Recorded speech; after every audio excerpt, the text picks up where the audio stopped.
బర్రె యొక్క ఉపయోగాలు మనం తెలుసుకుందామా? ఈరోజు బర్రె పాలు ఎంత తిక్కుగా ఉంటాయో పెరుగు కూడా అంత బాగుంటుంది. దీంతో జున్ను, నెయ్యి, కోవాలు అవన్నీ చేసుకోవచ్చు. ఈ బర్రెలు పొద్దున్నే పాలు ఇచ్చేసి నిదానంగా పొలాల గట్టున మేసేదానికి వస్తాయి. ఈ బర్రెలు మేసేటప్పుడు పక్కన ఒక మనిషి కంపల్సరీ, లేకపోతే కొంచెం అటు ఇటు వెళ్ళిపోతాయి.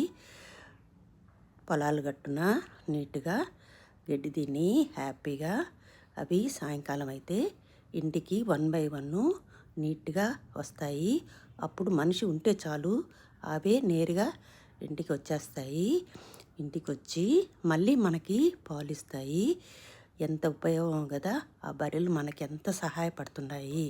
వాటిని మనము మర్చిపోకూడదు. వాటికి ఒక హ్యాట్స్ ఆఫ్ చెప్తాము.